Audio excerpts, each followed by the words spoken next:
lukanya agak wangi.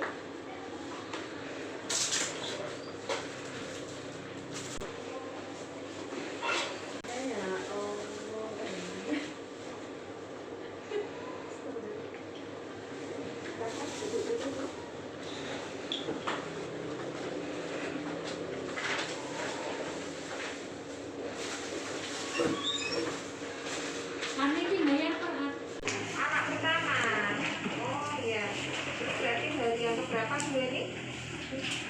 Hari yang ke-7. Bu ini sebelumnya perkenalkan ya Bu, nama saya Budidari Citra. Kebetulan saya mendapatkan tugas di sini untuk Mas Buda. Saya mohon izin dan waktunya untuk melakukan pemeriksaan dengan sama lari ya. Tapi nanti cukup memakan waktu karena ada beberapa hal yang akan saya sampaikan. Ibu bersedia betul? Bersedia. Oke, usia ibu berapa? Oke, ibu bekerja atau tidak? Tidak. Lulusan? Awalnya kauman ya Bu? Suami namanya siapa Bu? Mahmud ya? Usia suami berapa? 5 tahun. Oh, pendidikan terakhir? Oke, pekerjaannya apa Bu? Oh, Ibu saat ini keluhannya apa? Oh, pakai susunya lecet. Ibu untuk persalinan saat ini yang menolong siapa? Mau persalinan? Tidak. Persalinannya di mana Bu? Di sini. Ada itu nggak Bu? Buka jalan lainnya? Ada. Ibu, ini Bu kalau cekok, cara cekoknya itu gimana? Dari arah depan ke belakang, dari depan dulu ke arah belakang. Jadi kalau cekok itu kan arahnya depan belakang ya, depan balik dari arah depan dulu. Ya, kalau sehari istirahat siang, tidur siang tidak ya? Tidur siang. Terus tidur siang berapa jam? Berapa jam? Usahakan ya Bu tidur siang. Karena kan dengan saat ini adalah saat habis melahirkan dari ke-7 tadi ya. Dari ke-7 jadi dia produksi asinya lancar ya Bu. Jadi jangan terlalu kelelahan, nanti kok kelelahan asinya berkurang. Ibu kalau sehari makan berapa kali? 3 kali, oke. Dan selanjutnya saya mau melakukan pemeriksaan dengan saya tekanan darah, kemudian saya juga periksa tubuh ibu dari atas sampai bawah, ya. Saya cuci tangan dulu ya Bu.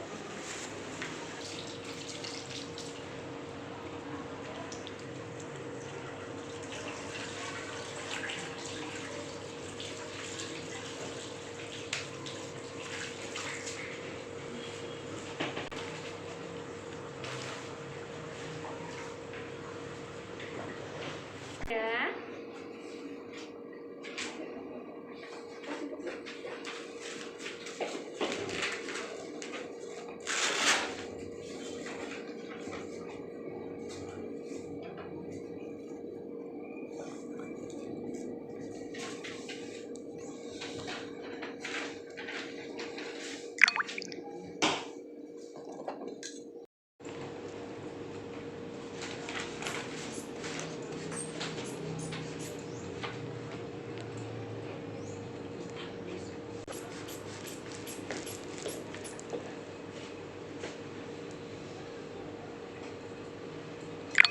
Normal Bu, 120/70.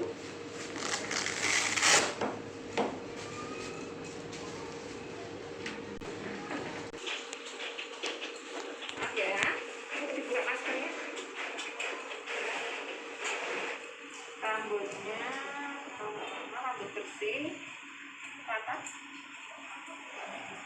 agak merah. Tidak ada benjolan di leher. Area sini maaf ya.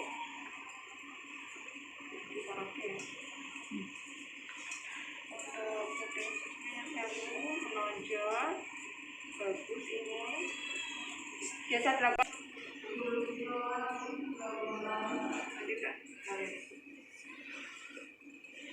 ya.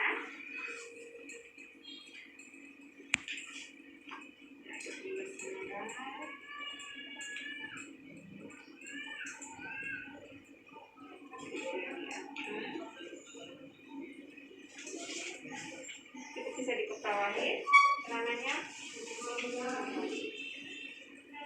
Isi ya Bu. Ini sekalian saya lihat itu ya. Oh Ibu ini jahitannya bagus Bu, nggak kering ya. Tapi tidak ada pembesaran. Jadi pakai lagi celananya Bu.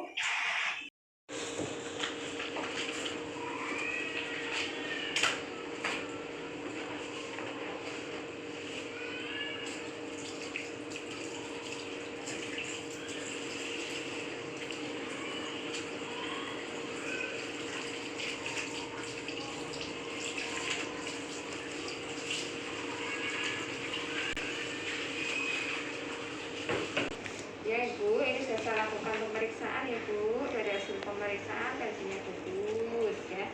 Cuma ini ada satu masalah yaitu puting susu itu sebelah kiri lecet Bu. Kemudian ini tadi juga saya sudah lihat untuk jalan lainnya sudah kering.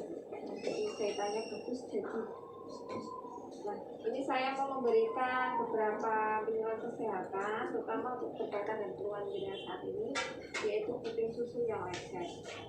Bahwasanya penyebab puting susu lecet itu bisa jadi karena posisi ibu pada waktu memberikan ASI ke bayi, posisinya kurang benar ya Bu ya. Jadi apa cara mengatasi puting susu yang lecet itu bisa dilakukan dengan bayi disusui lebih dahulu pada puting susu ibu yang tidak lecet. Bu Hani, berkaitan dengan puting susu Bu Hani yang lecet, saya memberikan beberapa penyuluhan ya, informasi ke Bu Hani untuk mengatasi puting susu yang lecet. Dimana cara mengatasi puting susu yang lecet itu yang pertama, bayinya itu disusui lebih dahulu pada puting susu ibu yang tidak lecet. Karena ini yang lecet itu sebelah kiri, berarti ibu yang disusukan yang sebelah kanan dulu ya.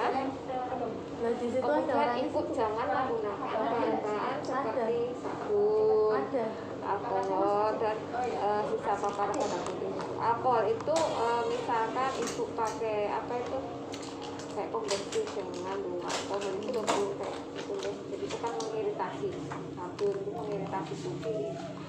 Kemudian sehabis menyusui tidak perlu dibersihkan, cukup diangin-anginkan saja. Orang bilang Bu, cuma diangin-anginkan saja, karena sisa ASI sudah merupakan ASI infeksi dan pelembut puting susu. Baru tahu ya Bu ya. Jadi tidak ada barbini ibu, ibu rasa gelap, dibiarkan kering sendiri. Ya, itu sangat bagus. Kemudian kalau di rumah ada minyak zaitun, diolesi minyak zaitun biar puting susunya ibu lentur. Jadi pada saat dikenyot bayi itu elastis, ya, enggak kering. Kemudian susui bayi lebih sering, kira-kira 8-12 kali. Dan kalau sehari 24 jam, kalau 12 kali kan berarti setiap 2 jam ya Bu ya. Setiap 2 jam lebih sering, karena dengan lebih sering menyusui nanti bayi juga pada waktu minum kan orang terlalu mogok banget, nggak terlalu tergesa-gesa, karena tergesa-gesa juga bisa dipulihkan, akhirnya puting susunya lecet ya.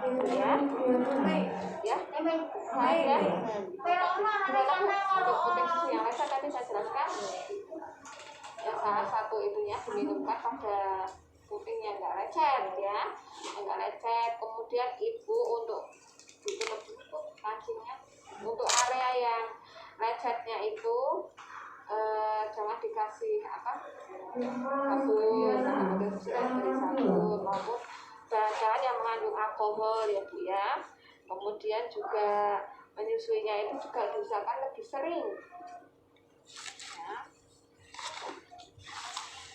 Kemudian ibu di sini saya juga mau menjelaskan mengenai ASI eksklusif karena ini perlu disampaikan. Karena ini ibu adalah persalinan pertama, anak pertama, jadi kan masih belum tahu ya Bu ya.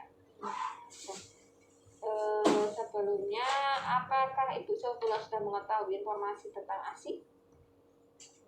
No. Ibu pernah mendapatkan informasi ASI eksklusif? Pernah dengar ASI eksklusif? Belum pernah? Ya. Jadi saya jelaskan ya Bu bahwa ASI eksklusif itu adalah ASI yang keluar dari payudara ibu yang diberikan kepada bayi sampai usia 6 bulan. Ya. Jadi ASI yang keluar dari payudara ibu sampai bayinya usia 6 bulan, tidak dikasih yang lain selain ASI. Itu namanya ASI eksklusif. Dan juga tidak diberikan tambahan cairan atau makanan lain, jadi hanya ASI. Itu ASI eksklusif Bu. Nah, manfaatnya ASI itu apa? Manfaat ASI sebagai nutrisi, untuk daya tahan tubuh, meningkatkan kecerdasan, meningkatkan jalinan kasih sayang ya. Dan yang pertama adalah ekonomis Bu. Jadi ibu kan tidak mengeluarkan biaya untuk beli susu formula, lumayan ya Bu ya. Kemudian insya Allah nanti anaknya bisa menjadi generasi penerus bangsa yang tangguh dan berkualitas. Kemudian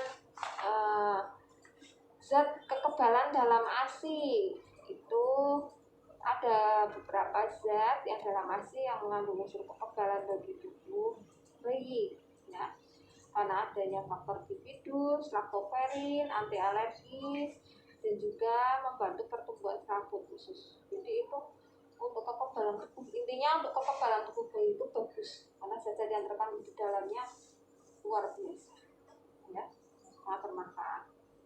Kemudian kandungannya ASI itu apa saja? Itu adanya kolostrum. Kolostrum itu biasanya hari pertama sampai hari ketiga ya. Pada awal-awal itu ASI-nya itu warnanya kuningan Bu. Dia merah.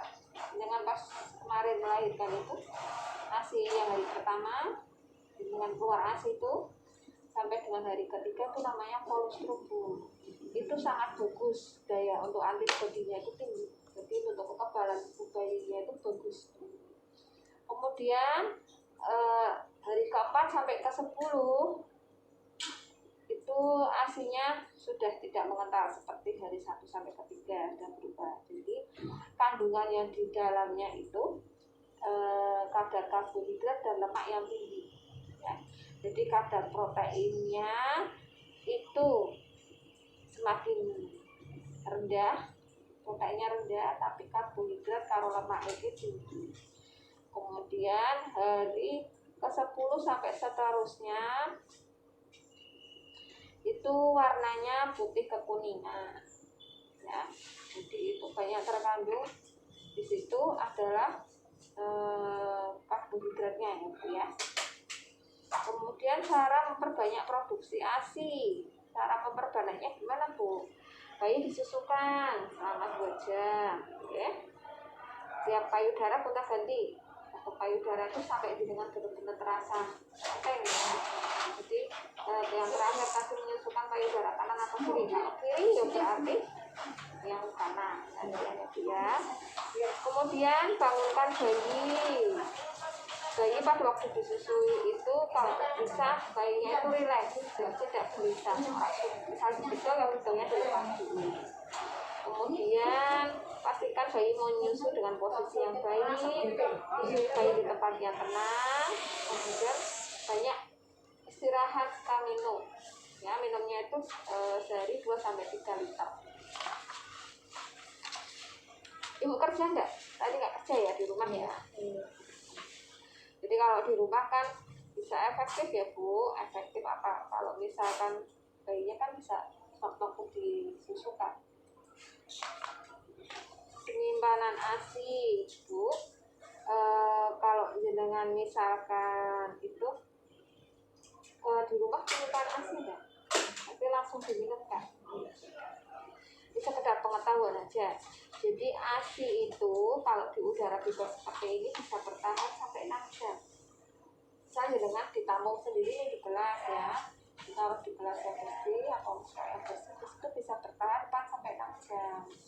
Tapi kalau di rumah ada kulkas, lemari es, itu bisa sampai 24 jam. Kalau ditaruh di freezernya, pembeku itu bisa sampai 6 bulan. So ya Bu. Jadi kapan udara biasa itu berapa tadi? Udara biasa itu bertahannya 6 sampai 8 jam. Tapi kalau udaranya ditaruh di kulkas sampai 24 jam berarti 1 hari. Kok taruh di sini pendingin ini aku berkuning aku sampai 6 bulan bisa bertahan. Karena jenengan tidak bekerja, jadi ini tidak perlu saya sampaikan ya. Kan Rena, ibunya bisa langsung dikasihkan ke adik minta. Oke, Ibu. Tadi sudah beberapa saya jelaskan. Coba Ibu ulangi lagi apa yang sudah saya jelaskan tadi tentang apa itu. Poin-poin yang saya jelaskan barusan itu tentang ASI apa? Eksklusif ya. Bahwasanya ASI eksklusif itu apa? Diberikan ASI sampai usia 6 bulan, tidak diberi tambahan atau cairan apapun selain ASI ya. Kemudian Ibu ada yang mau ditanyakan enggak Bu? Ada untuk puting susu lecetnya sudah paham ya Bu? Iya.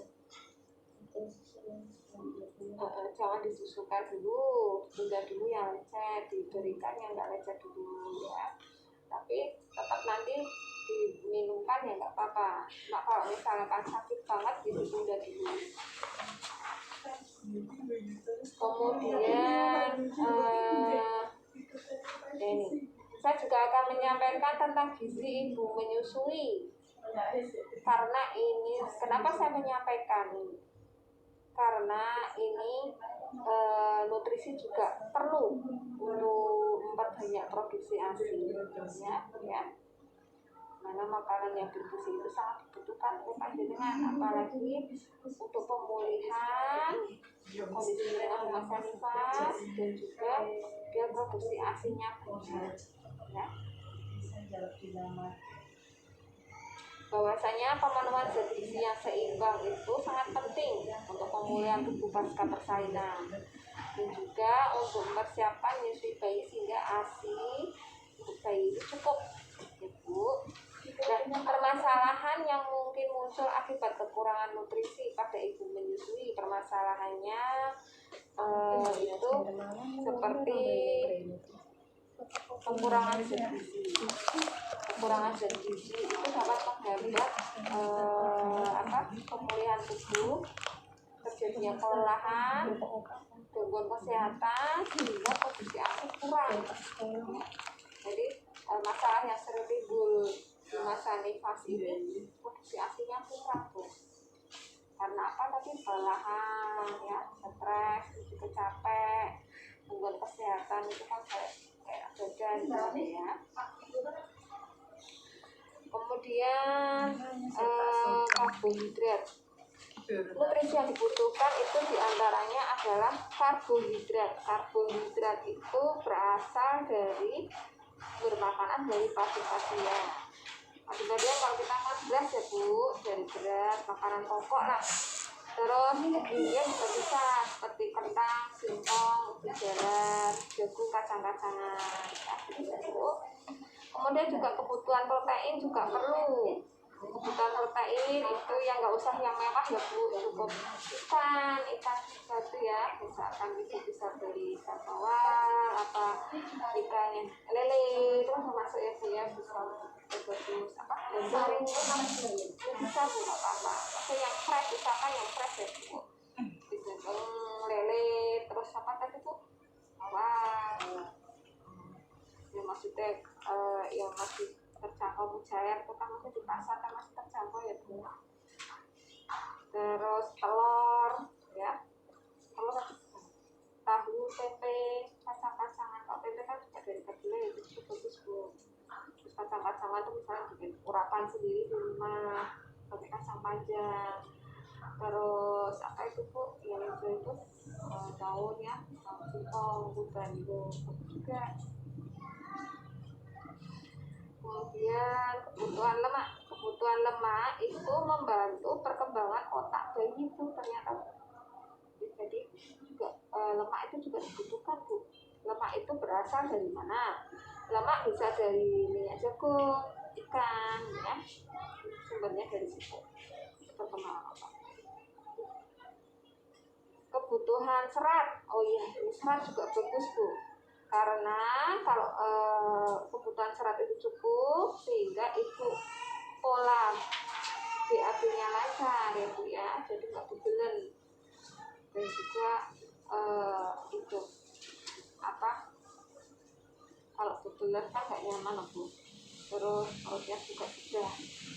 Ini juga meningkatkan kekuatan otot serta penambahan cairan. Sumbernya yaitu sayur dan buah-buahan. Banyak makan sayur dan buah-buahan itu sumber serat. Zat besi itu untuk mencegah anemia dan meningkatkan daya tahan tubuh. Kalau zat besi itu kalau sayuran yang warna hijau tua, kemudian dari hati, telur itu sumber zat besi gitu ya. Hatinya kalau ibu ada rezeki ya bisa beli hati sapi, kalau misalkan bisa sapi lainnya ya. Hati ayam juga boleh lah ya, maksudnya. Kemudian kebutuhan iodium meningkatkan pertumbuhan tubuh. Iodium itu biasanya kalau dalam garam Bu, garam beriodium. Kalau masak dikasih garam Oke, itu juga butuh kalori bumi sama sehari itu 2.900 kalori, lumayan banyak.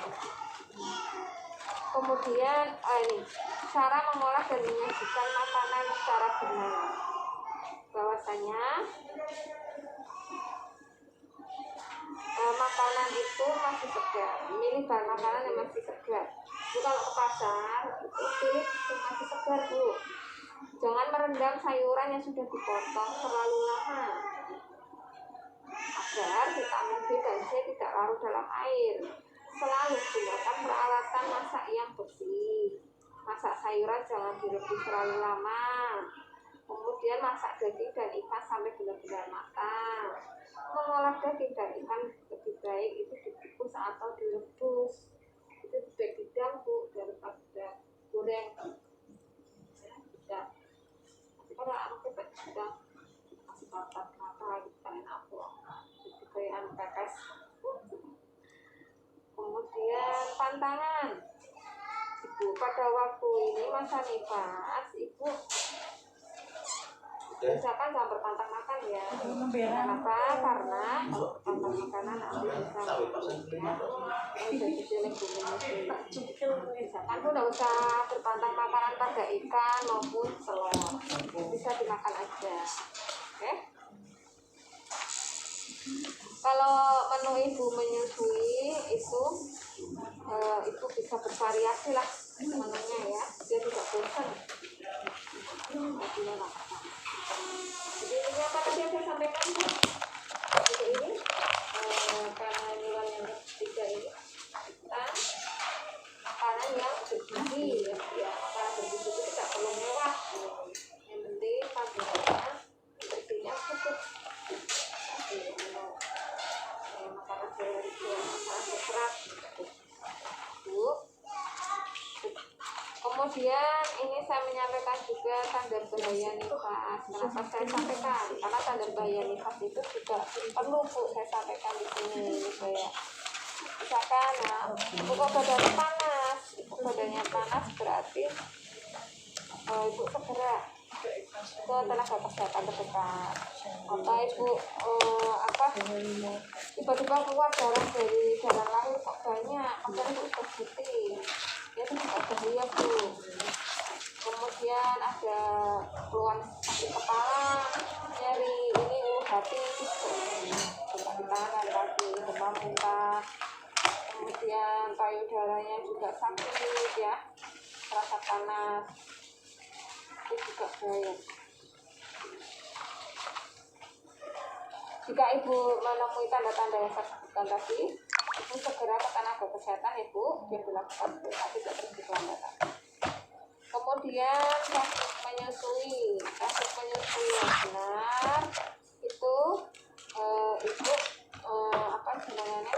Yang pertama harus rileks dulu, ya. Karena kalau nggak rileks nanti produksi asinya kurang lancar dan puting susu ibu tambah lecet lagi. Jadi caranya bagaimana? Caranya ibu sebelum menyusui jangan lupa cuci tangan dulu. Cuci tangan. Habis itu ibu duduk dengan santai dan nyaman. Kemudian buka pakaian bagian atas. Terus mengoleskan sedikit ASI pada puting susu dan areola yang hitam itu. Ya. Terus mengajarkan kitanya untuk tadi kan posisinya dipegangnya sudah benar ya. Itu bawah badannya itu atau dalam lengan bagian dalam ya. Perutnya juga menempel. Kemudian di sini pada waktu megang payudara itu pada waktu mau masuk putingnya itu masuk ke mulut bayi, itu bayinya dirangsang dulu bu, disentuh pipinya pakai puting susunya ibu, jadi biar bayinya itu bisa mengorak kaget ya, dirangsang sih. Terus setelah bayi mulai menghisap, menganjurkan ibu untuk tidak memegang atau menyangga payudara. Jadi nggak wes dikenyal bayi ini rasa dimauin bayi ini harus dikenyal dulu. Cara melepas isapan, melepas isapan dari kelingking dimasukkan ke mulut bayi melalui sudut mulut, masukkan ke sudut mulut. Atau kalau enggak dagunya bayi ini tekan bu, ya jadi kan dagu bayi ini dagunya ditekan ke bawah, kan bayinya mangap kan udah diangkat. Kalau misalkan kelingking dimasukkan kan takutnya tangan nggak bersih, dagu yang kotor ya, jadi cukupin aja dagunya ditekan ke bawah, dagunya bayi ya. Terus jangan lupa setelah itu ibu juga mengoleskan sedikit ASI pada puting susu dan areola. ASInya tadi dioleskan, tapi nggak usah dilapis, cukup diangkat, itu juga lecet ya. Setelah itu bayinya disendawakan bu, jadi nek baru soni itu bayinya ditambahkan ini pokok untuk jangan dianggap dulu, jadi kan bayinya kan susukan kedua payudara secara bergantian, susui bayi setiap bayi menginginkan, jadi nggak usah dipakai ya, oke?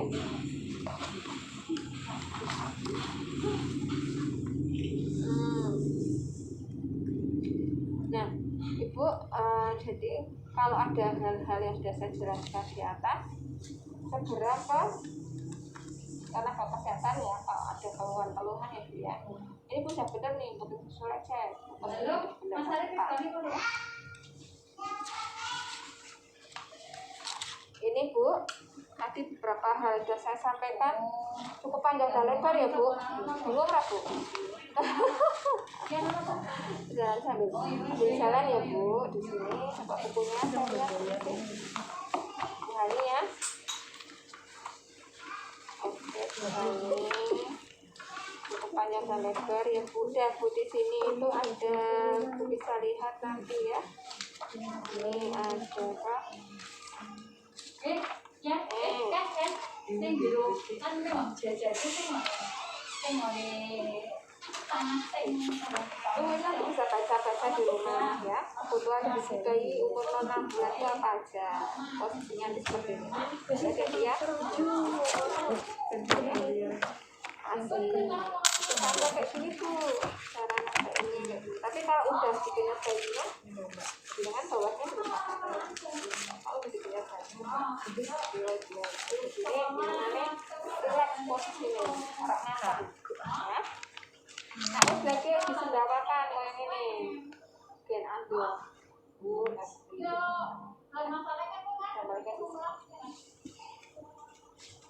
Perkembangan bayi nanti ya, bisa baca-baca di rumah.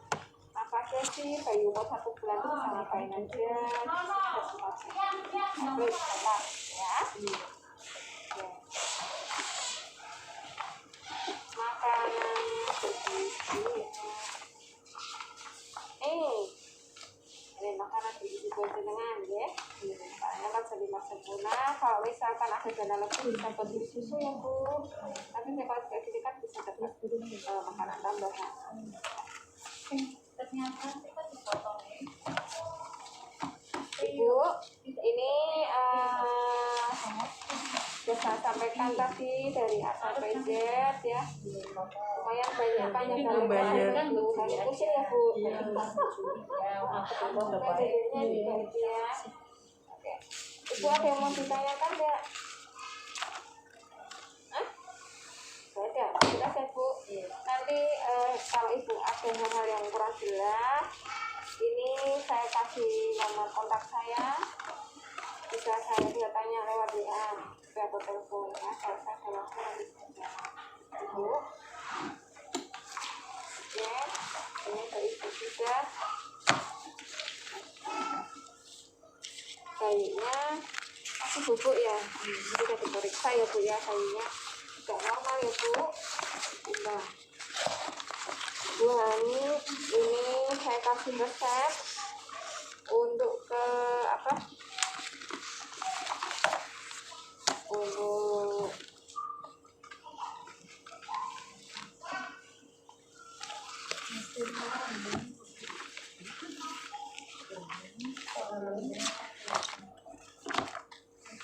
ini ya Bu, ini obat itu dibawa pulang dengan ke apotek.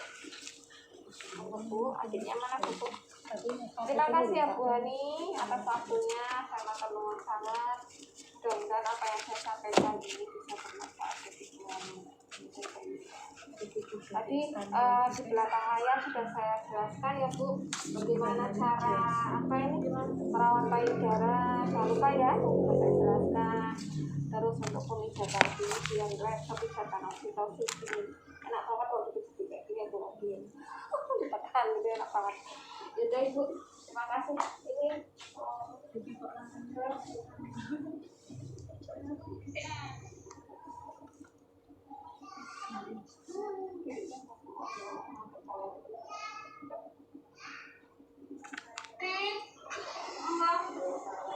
suaranya sebentar.